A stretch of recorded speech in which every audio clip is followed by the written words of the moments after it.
Hopefully the weather's great, because well, I mean, this is the first day you could say is a good day for a dig, and it's the last day of the actual. Like Thursday wasn't that bad actually. We got really quite a surprise then. About 13 people turned up, half a school, and the rest of it. So yeah, there you go. Now we're dealing with it's about 12,000 years ago. When you're looking back at the Neolithic, I'm not great with the history, but so it is an incredible site. It is an incredible. Well, I mean the Neolithic. Well, first of all, the reason they did this was the Fitzdermots and their association with Rathdown. So they were the great political survivors of the Anglo-Norman incursion. So they sort of swapped sides quite handily. They were an Irish ruling family for the local area under the McMurraghs. Right. And then they hastily changed their names to Fitzdermots when they got re-granted their lands after the 1171 battle. So they held on to this land, and we know there's a castle site over in this direction. Right. There's also been rumours of a mill, and also this church was always one that garnered a lot of attention. The church itself is probably much later in terms of construction, so it's a chapel of ease. Right. For probably, I think it's Catholic. But there are elements of the architecture in it that look like earlier. So the idea was then to give us more information on this area. There was obviously trenches dug whenever the housing development was going in. Right. There were evidence of some kind of medieval settlement, but this has never really been investigated. Okay. So we, as part of their due diligence, Crispin and Side Towns and a sort of subgroup within it under Frank decided they'd sponsor some geophysics in the area. So this field here was geophys. Right. And using resistivity, which is based on sort of electrical currents within the soil. And this all happened this year? That was last year, 2016, was the geophysics. Right. So they got that done. And was that any kind of, I don't know if there was any surprises in that? Well, I mean people had a suspicion that there was a lot here. Yeah, well that's why we did the geophys here. Yeah. We also did some in the further field over there. So over in that field, just start further away, it's it looks like possible moated site. So it's a sub-rectangular area. You can even see it in the aerial shots. It's sort of sub-triangle area. What would that mean? Is that would probably be Anglo-Norman, so that would probably be 13th century, probably. Oh, right. So we knew there was a castle site over there, and we knew from the Cambridge photographs back in the 50s and 60s of this area that there was something in that field, but the geophysics just confirmed that. So because that's undercropped still then, and this area was less disturbed, this area was geophysed as well, and we found what looks like a ditch signature coming through. So that's why this trench is on such an odd angle away from the church. It's targeting this ditch. So the ditch itself comes round in a sub-circular area around. So whenever we were planning, we put a trench across that to hit it perpendilarly, so we get our ditch and anything on either side. And literally that's like you're talking about a ditch, or like a bordering ditch of sorts that were kind of enclosing an area. Basically, so it would have been probably a habitat or something, or there was that was the interesting thing that came out of it, because there was a church around here, and you can even look at the land yourself. It's on a slide from a hill, so if you think about it, habitation down here would always be sort of washed out. So the main thought was always, why would there be a ditch down here? It's either defensive or it's to try and siphon off rainwater and things like that. So, and also the church was always spiking interest that could have been closing an earlier church, not that one, but something on this site. So like I said, we targeted this. Geophysics will only show you an indication. It will never actually show you depths or a precise idea of what it is. So what we did here is basically just ground truthing, just investigating in a very narrow sort of window what we saw in geophysics. Because I mean, unless you don't want to disturb too much of the archaeology, you just want to get enough to give you your information, and then we can extrapolate that out with our geophysics and also it will give us a better investigation if the council ever want to put in more of those little plots for picnic baskets. We'll know where the likely archaeology areas exactly are. So we should say now, just I know that the week itself was something of a hard one because of the fact that the weather decided to turn completely tropical. Rain.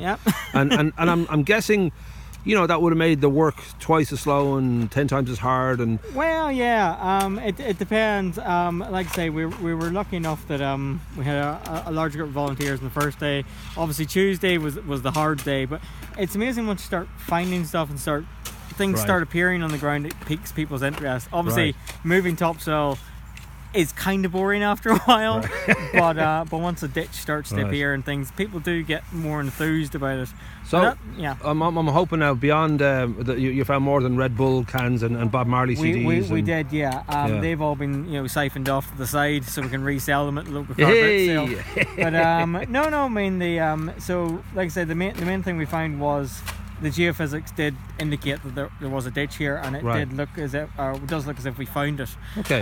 So it's part of that enclosing structure. Now, like I say, it's only maybe 2 meters wide of a section that we found. Okay. But it looks like it's about 2.5 meters, 3 meters wide, and about 80 centimeters deep.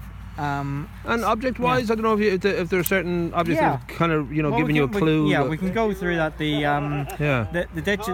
Most of the finds that we had came from the upper surfaces, which would tie in with again that this is on a sort of slope plane. Yeah. So stuff has washed downhill probably. Yeah.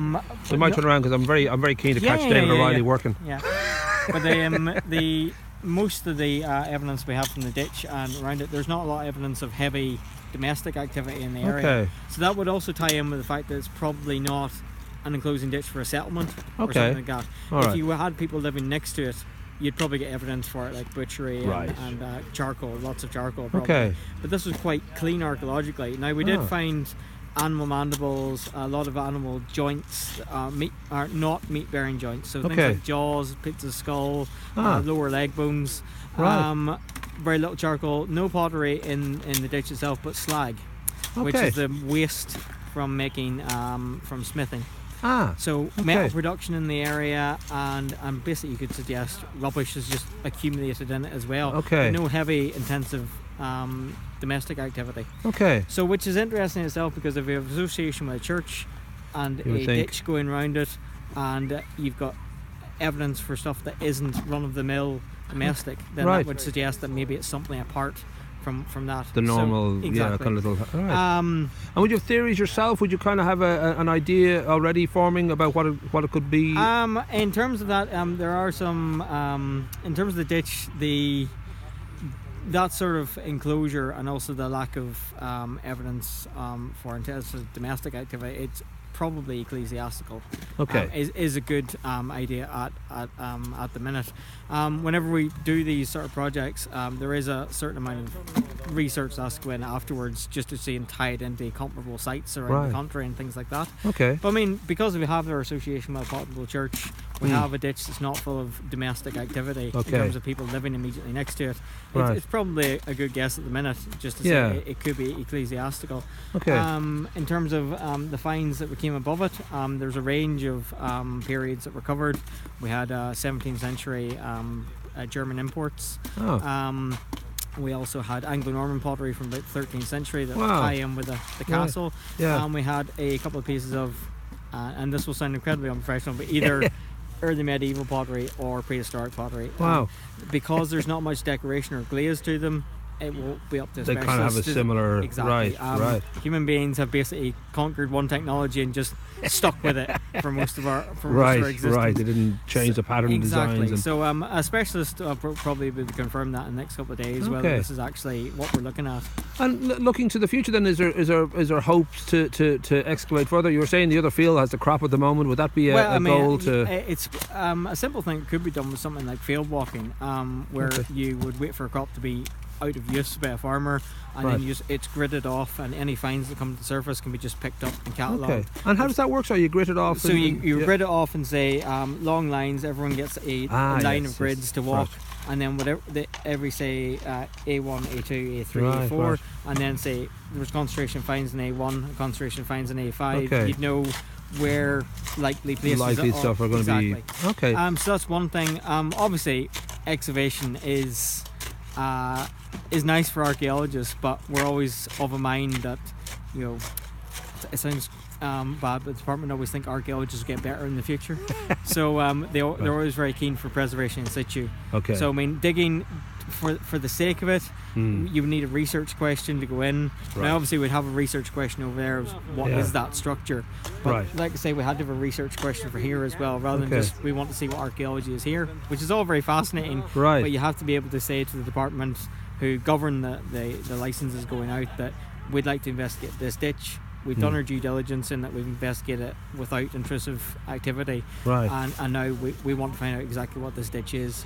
So I'm wondering too, is technology, I don't know if there's a feeling that technology will obviously improves all the time, so will it affect this particular kind of work? Like, will it come a time where the actual dig isn't necessary until you know it's there? I don't know if there's a hope that would be... archaeologists are always very keen to, and because we're so linked to different disciplines, archaeology is sort of jack of all trades. There's always people coming in from other disciplines sort of parachuting in and bringing their own sort of so even simple things like GPS surveying has become much more prevalent.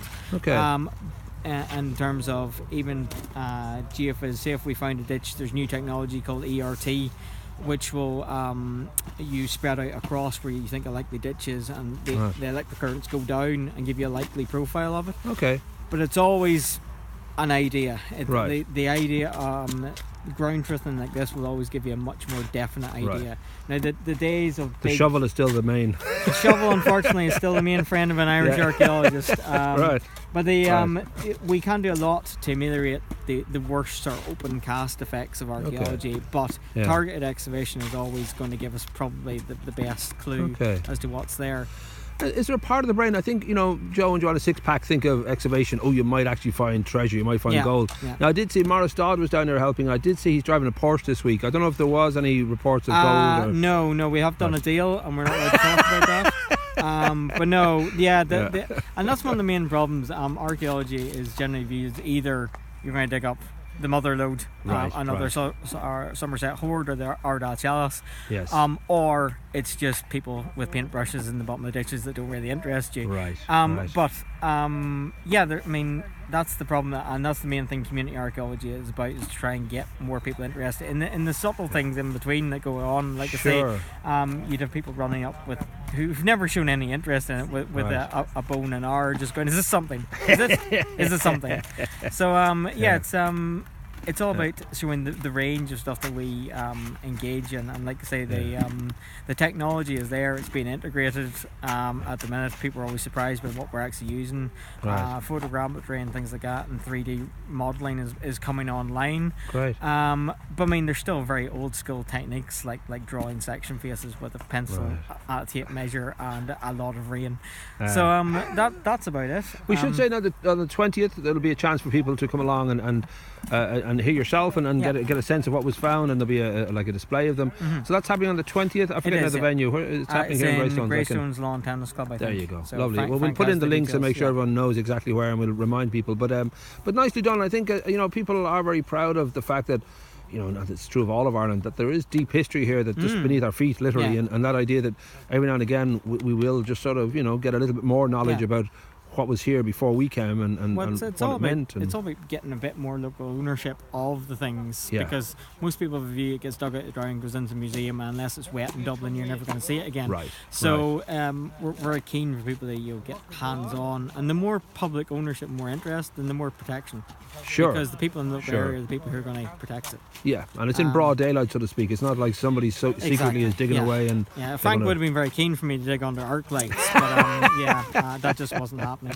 But apart from that, like, I can show you some of the things we've I'll get a few shots and add them in here, but well done. And I know it's been a hard work this week, particularly just the weather not sort of being with you, but I got to say, obviously, I'm getting you're upset by that weather, that's nothing. But I'm guessing the satisfaction of the actual job done is always going to be enormous. They've put in an awful lot of effort. Like, I'm a professional archaeologist, so I do this all the time. So for people to turn up off bat and do it. But no, we've had a great response, and community archaeology in Ireland is a big growing field at the minute. I run another group because I don't like to sleep a lot on the other side of the hill that we investigate medieval Bray. So nice. Well, I'll link to that too for people to get an idea of, because as I said, I think people are much more aware than ever before of just how rich our history is, and the how idea much you can get involved. That's the key thing, because people have always been, have an idea of how rich the history is, but the way they describe it is, we always describe it as a bank account. You think there's lots in it, and if you keep spending it, then all of a sudden you go out one morning, the bank repossesses your house. So I mean, repossesses your castle. Because there's so much of it in Ireland, we tend to think we can probably squander more of it. Right. So it's all about thinking that you probably have a lot less than you think. Yeah. It just needs careful management to make sure we still have that big pot of history to draw on, and it is one of our major draws in terms of tourism and sort of even internal tourism. The more, like, they've done a fantastic job with signage here, but I mean the more you can give people a story that they can link in on, then people that's what people want. And you feel connected. You feel, you're rooted literally to that ground and rooted to the area. Now we should just say, as I said, I'll pan across because you did put it. We did ask for the most virile, healthy young men in the town, and what we this got. is what you got. Yeah, you got close-ish. We did, yes. Now lots of mud, and yes, the enthusiasm I think is waning. Yeah. Mostly because I spend most of my time talking and watching them. Well, luckily back here we can't hear the swearing that well from here. There's a lot of swearing under the breath. I could hear a few mothers. See, there's lots of gesturing going on, but I don't like to know exactly what that's about. No, I said that's usually my job. Yay!